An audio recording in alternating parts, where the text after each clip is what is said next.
たりかよ。気をつけろ。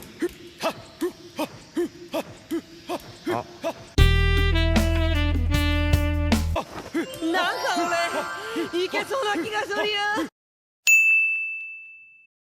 Attracting men with sweat from Hamatora.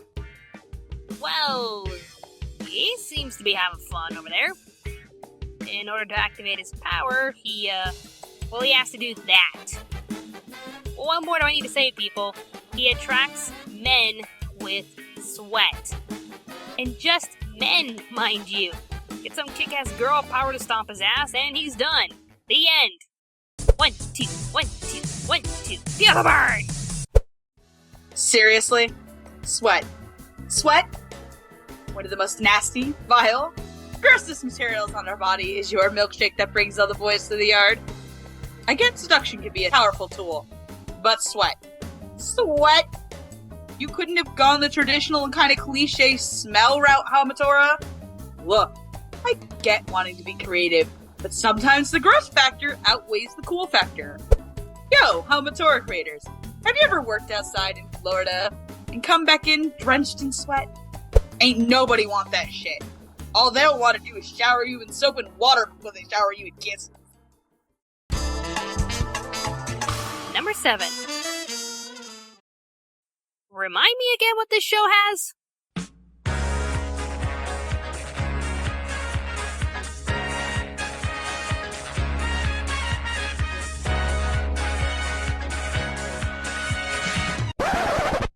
Yeah. And this guy has... Right. A scroll. You know, I hear he can actually smother enemies with that form, but he doesn't. It's, kinda lame. Well, Robin, do you ever feel like a plastic bag drifting through the wind? Not really. Ah, well, at least he's hot. On the bright side, though, you could hide your porn in him. Okay, she's got us there. What is this? Just keep watching, Ellie. Number 6. Nose hairs! Because why not, Japan? Well, you gotta admit, if this guy can use anything on his body as a weapon, he's gonna use it.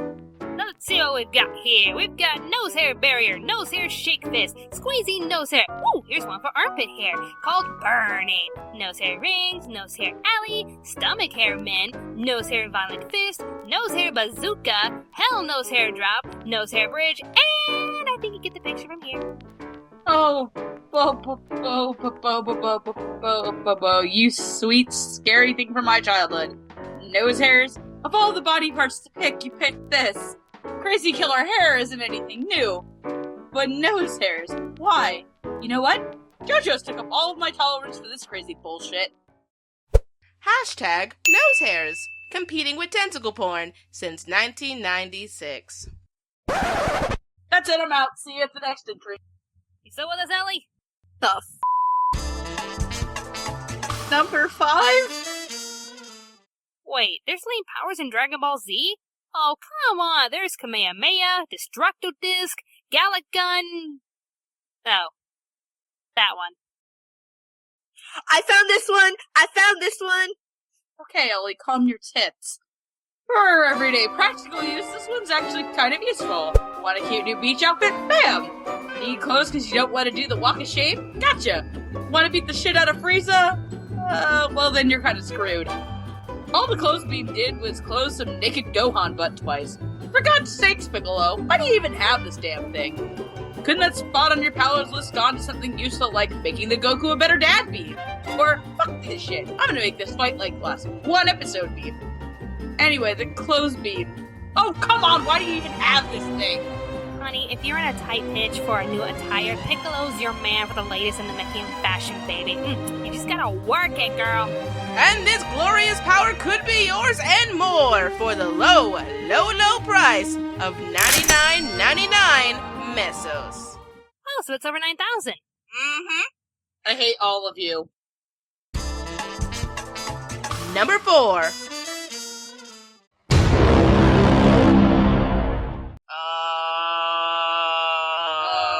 Oh, wait, what's going on, Don't- guys? Hey Shannon, I think we need to go to the back and get some supplies. Oh yeah, right, Megan. Plus, I gotta go get my homework watered. Be right back.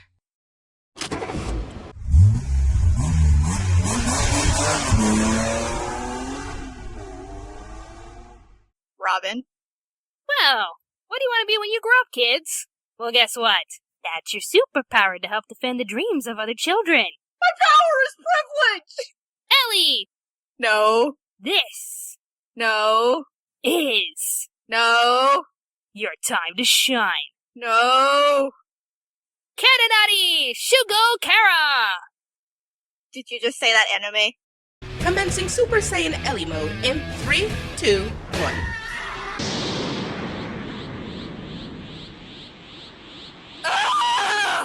This anime! You lay an egg and you have a superpower? I'm privileged! What? It makes no sense! Like, seriously! I don't get it! It's like, I want to be a cook one day. You lay an egg and you have cooking powers? What? No! No! This is like the stupidest fucking shit ever! It makes no sense! And it's like, why? I just rage! I don't understand. Like, how is it that you can just possibly go to sleep and then in the middle of the night you wake up and all of a sudden she's got 3 eggs just because Okay, she's Robin, so I broke. insecure with herself? I got Shannon, back. she broke. Seriously, Shannon, like- grab the duct tape. What are you? Stop! Let me go! Gotta calm her down. Calm her down. Get to the next one. Get to the next one. Number 3. Number 3. I'll be over soon. Roll the next clip. Come on, number 3. I Think know of- this doesn't make any think sense, of Ellie. dying children. Hang in there. Hang in there. Think of Megan being in pain. 2 hours later. Wow, I can't believe that actually worked for once. Usually when that happens, one of us gets, loses a limb or something. Mostly Robin. Anyways. Number 3. Body transfer from darker than black. Okay, so we have Captain Ginyu's version of body transfer, which was freaking useful for his own need. This guy, however, shows us the real downfall of body transferring. Mao is a contractor with the ability to transfer his soul into any living creature. The only downside is that he lost his original body and now resides in a cat. A cat. That in his brain is linked to a wireless network in which, if he's connected, he dies. Well, aren't you useful, you cat? Oh, soul transfers, my old friend. And no, okay, in fairness, body transferring can be useful under one condition. Being able to get your damn body back! Ah! For years I lived under having the stupidest Jack the Cat talisman and the sheep's astral projections. But this is a whole new level. Okay, so you transferred yourself. What happens to your damn body? What happens if another soul hijacks that shit? What happens if you lose your body? What happens when you die? Now you're just a stupid ghost. A ghost! It's not like you can repossess shit! Ugh. Soul transferring is stupid without a backup. Look on the bright side. He can join the giant cat cult in Japan and make millions of tuna. Yeah, then he gets all the pussy.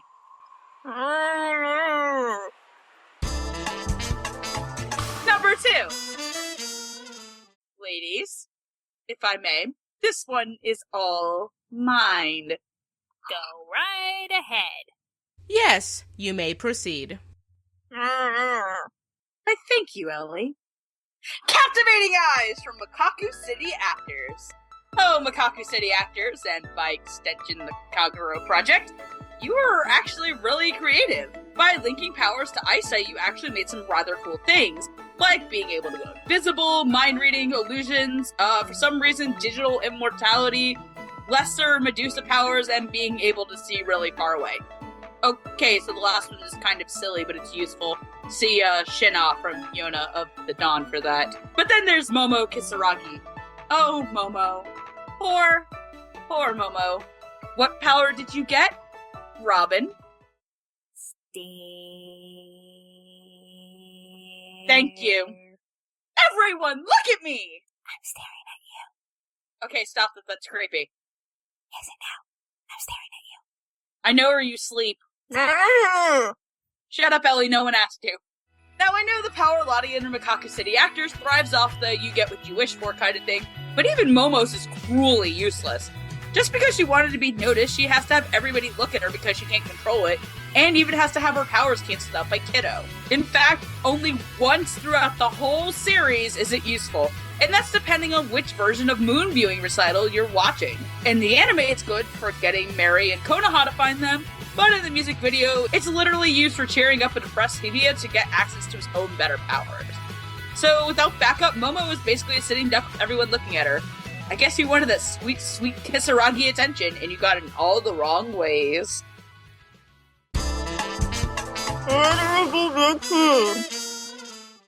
I know a lot of you are annoyed with me for mentioning this show over and over again. However, this is necessary. 誰だ。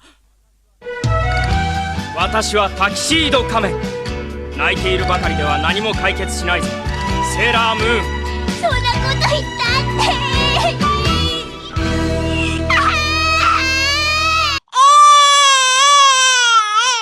Tuxedo Mask, Magical Rose. What does it do? Well, he throws it. That's great! Granted, it does have the magical power of stopping an enemy dead on its tracks during a battle, but yeah. Stands around, throws magical roses. Quote unquote magical. You wanna know why he's only an honorable mention? He got an upgrade. Thank you, Sailor Moon Crystal. And the number one lamest power in anime is...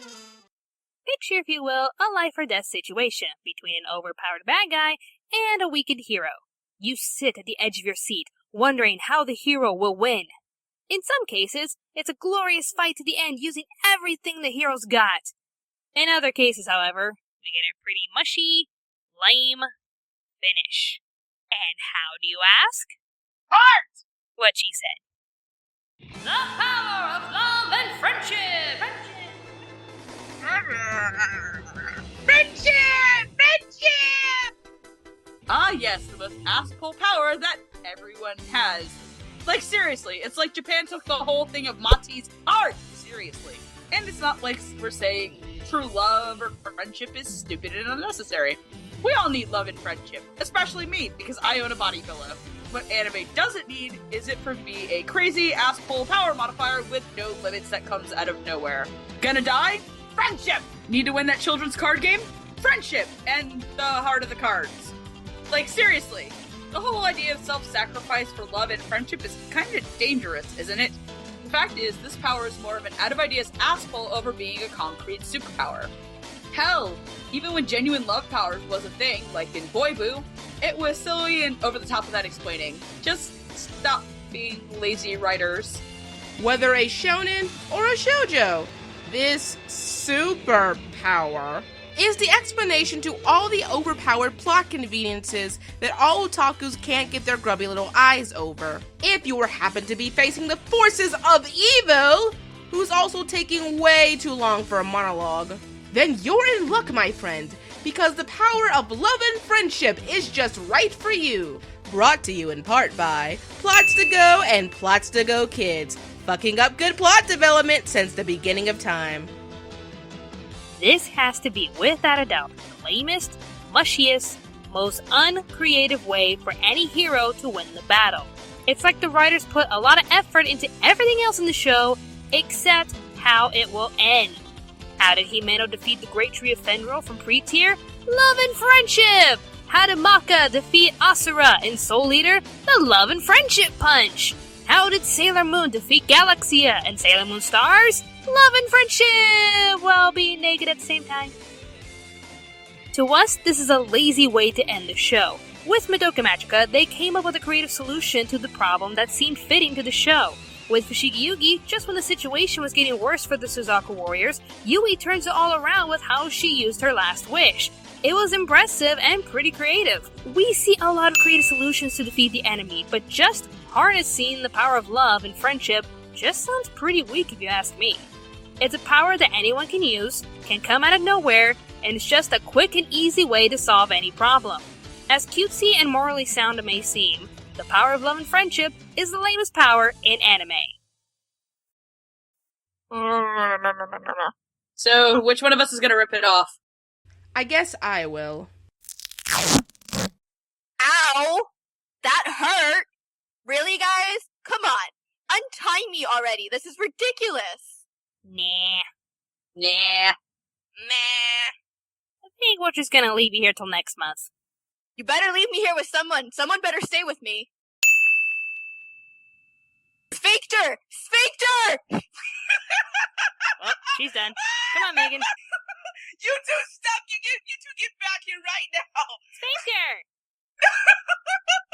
How long do you think she's gonna last in there? Probably another month. I have a sacrifice.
Oh my god, there's a lion in here!